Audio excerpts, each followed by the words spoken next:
Thursday, I landed in Kansas City for me and my wife's 10-year anniversary, and we were there all weekend. And by Saturday, people in the city were talking to me saying, oh, man, it's about to get real bad here. We have a Trayvon situation. And I was like, people were already talking about in the city. And I'm like, what are you talking about? And they said, people would give me different details or whatever, but we now know exactly what happened. And what we're going to talk about here is not actually just about Ralph Yarl, the young man who was shot and miraculously is alive in Kansas City, because there was yesterday now, or day before yesterday, a similar tragedy in New York. And this is, well, just stay tuned for it. We're going to try to thread this needle. So if people know what happened in Kansas City, is very simple.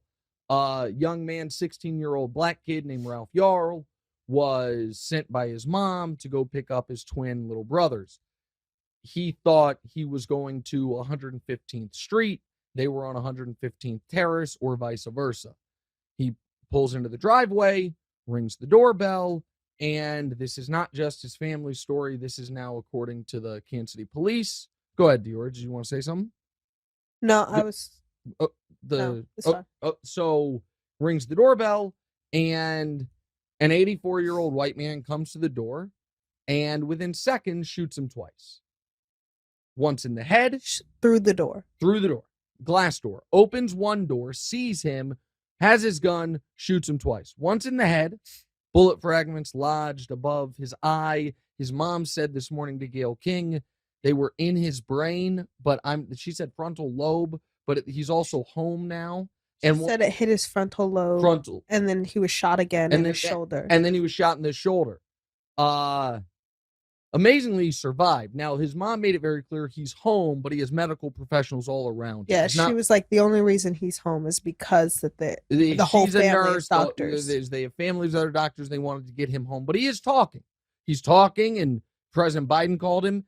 And so this, and then the reason they're, so again, let me give the very short version of it. 16-year-old kid is supposed to go to 1100 115th Terrace, goes to 1100 115th Street, rings the doorbell. 84-year-old white man comes to the door, sees him, shoots him twice. He had the gun, though, before he even got to the door. Of course. Because he knew. Of course. And the kid lived. The man called the cops. Cops brought him in, questioned him, and said, all right, well, according to the KCPD, they claim we can't do anything until we get a victim statement. It's not my experience at all, but fine, and let him go. There then was massive community outrage before it became a national story.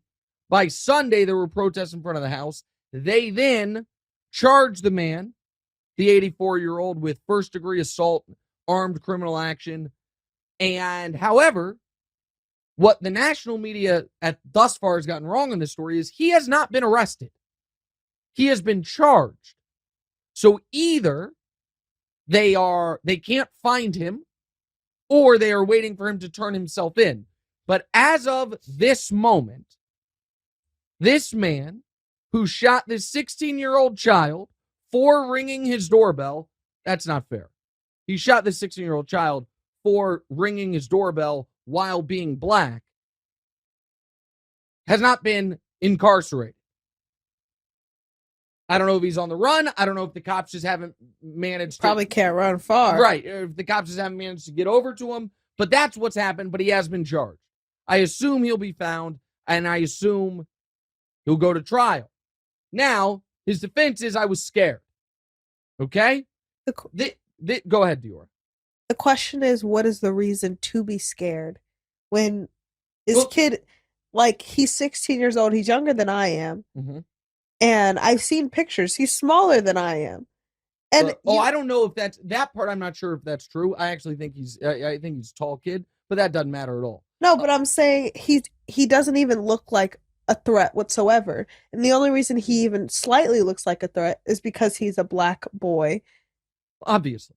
I don't mean that patronizing to you. I'm saying that Clearly. And the only reason this man was not instantly arrested is because he was an old white man who shot a young black boy. He didn't know what he was doing. He didn't. And if you want to say this is more about his age than his race, maybe my experience with certain parts of the Kansas City Police Department lead me to feel differently. But set that aside. He got preferential treatment due to the fact of the demographics of who he was and the demographics of who was shot. We know that. We know that. And we also know, I want to be totally accurate here. I feel very confident that if every part of this story is the same, but that is a white 16-year-old rings his doorbell, he does not shoot him in the head and then in the shoulder before asking a question. You can say, Nick, you can't prove it. I can't prove it. I know it. That one is very black and white, no pun intended. It's clear what happened there. And anybody that is listening to this right now and feels like anything I've said is controversial, if anything that I've said up to this point makes you angry enough to where you want to turn off the podcast, I would appreciate if you do exactly that and never turn it back on. Because now we have something that happened in upstate New York that removes the racial part of it and is somehow just as, actually, in this case, you could argue, I don't want to say more tragic, but a different type of tragic. This girl lost her life. So in upstate New York, Kaylin Gillis, who's 20 years old, was on a rural road with friends of hers looking for another friend's house. From the news reports there, the rural area they were in are those long driveways where you have to basically go deep into the driveway before you get to the house. They drive their car down the driveway and nobody even gets out. They see, oh, we're at the wrong house. Start to turn around. The 65-year-old homeowner comes out and shoots twice into the car. No one has gotten out of the car. Shoots twice into the car. This young girl's dead. Dead. She was the driver? No, she was in the passenger seat, is at least what the reports were. Because they then drove 6 miles up the road. They're in the middle of nowhere. They had to drive far away to get help. They couldn't even call 911 for 6 miles because they had no phone service. Cops went to him. There was a standoff. They arrested him immediately. You also had just recently. Go ahead, Dior. And in like half of these cases, it's not even the problem is the race or the other person. It's the guns that's the problem. Well, it's one other problem. How scared everyone is when they should not be, which is what I'm going to try to tie this all together with. The guns, obviously, without the guns, this doesn't happen. But not only is that horse out of the barn, that horse has left the barn, had 300 million baby horses, and they're all across the country. We got more guns than people. We are just fucked on that front. No fixing it. None. Now, we could do certain things to prevent mass shootings. An assault rifles ban, which is such a crazy liberal idea. Ronald Reagan and George W. Bush were in favor of it back in a saner time of America. Back, there's certain things we could do for mass shootings, but the individual handgun ain't going anywhere. Anywhere. So we have the most armed society ever, and everyone's afraid. More on the fear in a moment. Last week, Walgreens, Tennessee. A woman who is 7 months pregnant. That means very visibly pregnant. With a friend allegedly shoplifting. She and the friend leave the store, start putting, again, allegedly, what they stole into the trunk. The 21-year-old manager follows them out and confronts them. One of them maces him.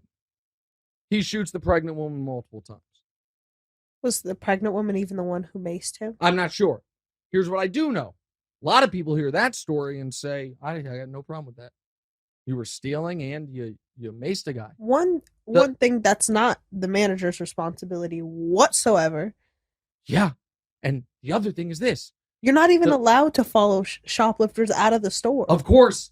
And if you follow a shoplifter out of the store while carrying a pistol, my guess is you're doing it because you might want to shoot somebody.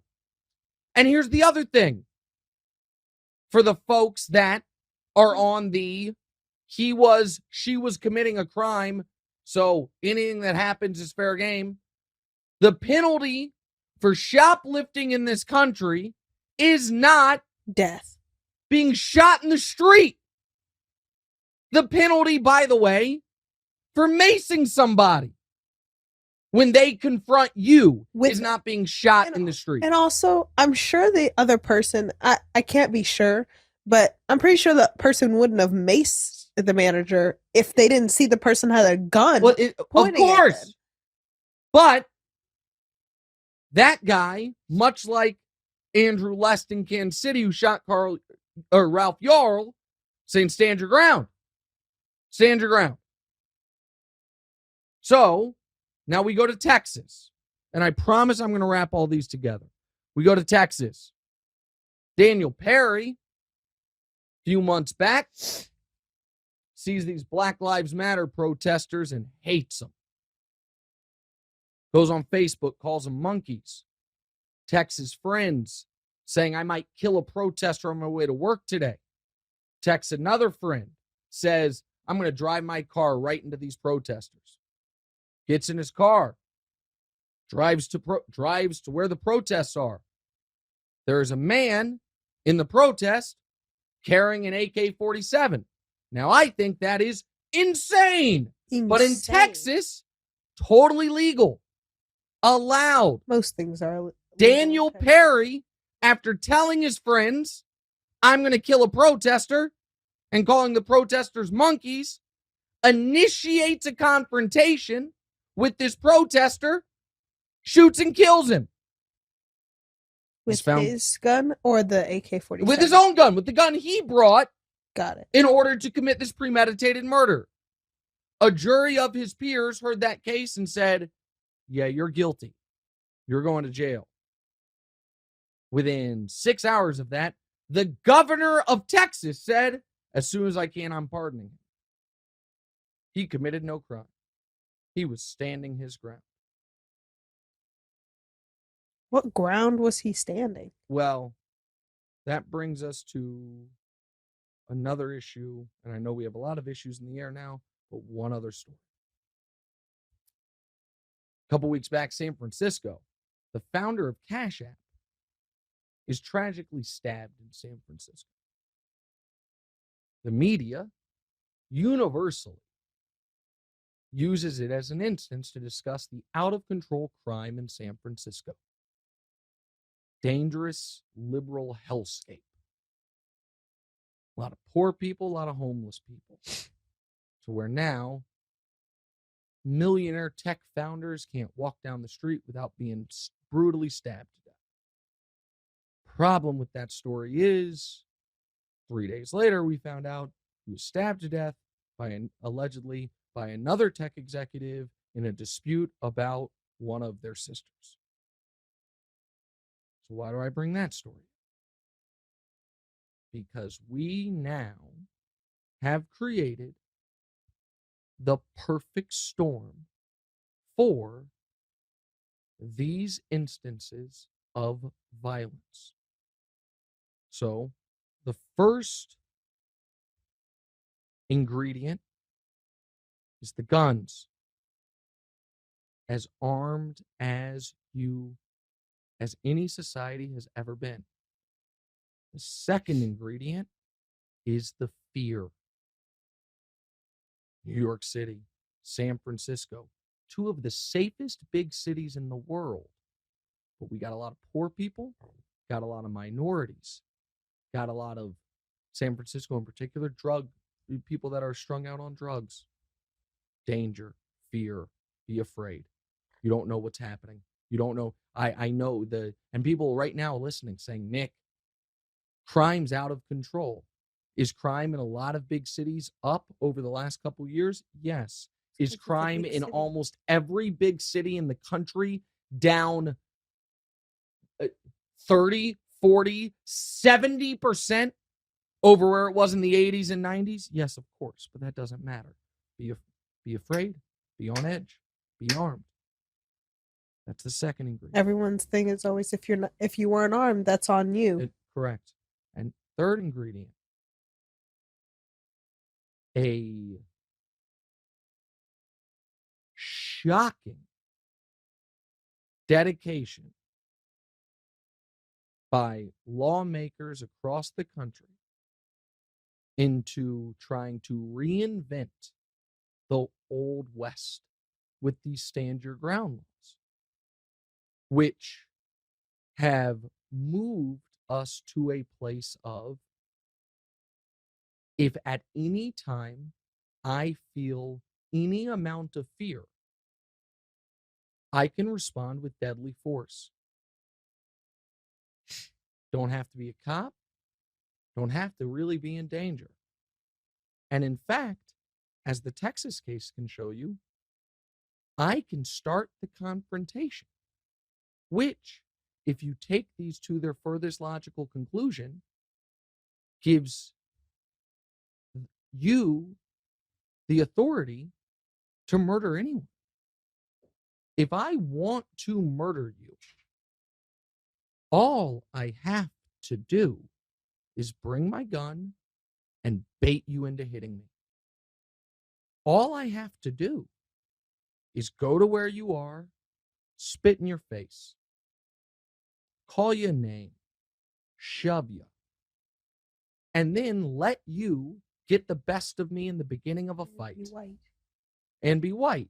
Of course, and be white. Of course, and be white. Because that's the last ingredient I was going to bring in. But all I got to do, if what the guy, Daniel Perry in Texas, if he were to be pardoned, he told his friends, I'm going to go kill some people. He went to where they were. They have so much evidence. Which is why he was convicted. He started the confrontation and then immediately shot this old white man in Kansas City. There was no confrontation. But he's scared because he sees a black kid, shoots through the door. The old white man in upstate New York doesn't even see who's in the car, but he's scared. You're on my property. It's goddamn Yellowstone evidently out here, and I'm going to shoot you. You brought up the and be white part of it. Of course, in some, but not all of these, there is, and this is where, again, I'll bring the media's culpability into it. The media preaching fear of the other. So people are on edge. They're misled about crime rates. They have all these guns, and they have reason to believe some people don't shoot people because they don't want to. Some people don't shoot people because they're afraid of the consequences. But now we remove some of those consequences. All you got to do is say you're afraid. And all of a sudden, someone rings your doorbell, fuck you. Someone comes into your driveway, shoots you from 20 meters out. Someone steals from a multi-billion-dollar corporation, a visibly pregnant woman. I'm going out there carrying my pistol. This is the moment I've been waiting for. None of us can be surprised where we're at. None of us. And, God dog it, I probably irrationally yelled at my daughter this week because all of this affects us all. And all of it drags us down and puts us more on edge and affects our quality of life in so many different ways. And the reason I yelled at Diora ostensibly for being late to work and having a dead phone. But the real reason I was yelling at her was because when her phone dies, I can't see her. It doesn't show me her location. And I knew she was traveling through the city. And just seeing that I'm in Kansas City, she's in New York. And last location was 40 minutes ago outside of Morningside Park. And it's goddamn terrifying. And is it heightened because you're a black woman? Yes. But would I be scared no matter what? That Kaylin Gillis girl was with her friends going to a friend's house. The homeowner shot her, killed her. Ralph Yarl was I don't know if it was clarinet, was some sax, whatever instrument he played, a great musician from seemingly an amazing family, just listening to his mom. Ralph Yarl's mom, Ralph Yarl was shot twice, would talk to the president yesterday, is a seemingly perfect student. He's asked by Gayle King this morning about she's asked about her son. And she's basically like, aside from the fact that he stinks at English, he's a great kid. Like, she was such a lovely mother-daughter moment. You could just tell the type of mom she was. She was like, we just argue about English. He doesn't like doing his English homework. It's like, lady, this is not what we're talking about here.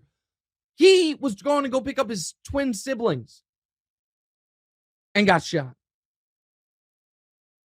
And I know that, we're really, really concerned right now about protecting kids. We are. Grooming has become the biggest threat in the world. Drag queens, big threat. The number one cause of death of children in this country, for the first time ever, is not cancer, is not heart disease, is not car accidents. It's guns. Of children, the number one cause of death is guns.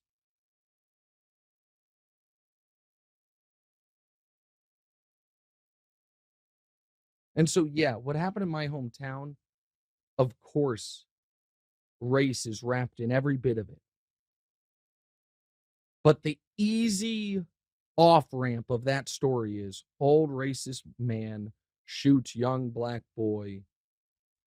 Police force, in the beginning, seemingly might let him get away with it.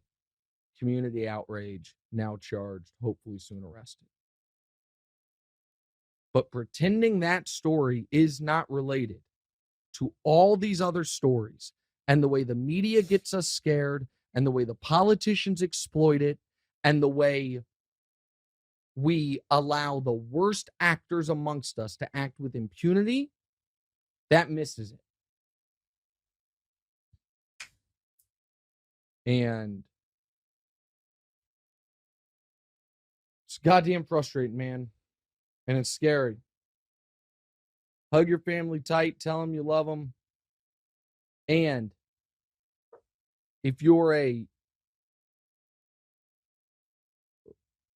law-abiding, Second Amendment loving gun owner, I have no quarrel with you. None. But if you are someone who is so scared of walking down the street, you can't do it without a pistol, do yourself a favor, go to your local bar this weekend, have a few drinks, make sure no one's armed, and talk a little trash to one of the bigger guys in there and get punched in the face and realize not the worst thing that's ever happened. Getting your ass kicked, not that bad. Sucks. Usually feel better by the next day. But if you're so goddog afraid that someone might hit you, that someone's coming to kick your door in, that someone who hasn't yet gotten out of their car on your rural driveway, if you're so afraid that you shoot first, answer questions later, and believe the state's going to be on your side because of these perverse stand your ground rules, then deal with your own issues, get some god dog courage, and put your gun away. Hey, thanks for watching. Hit the subscribe button to get more from the show and make sure to click the bell to get notified every time new content drops. Check out full episodes of What's Right wherever you get your podcasts, or just click the link in the description below.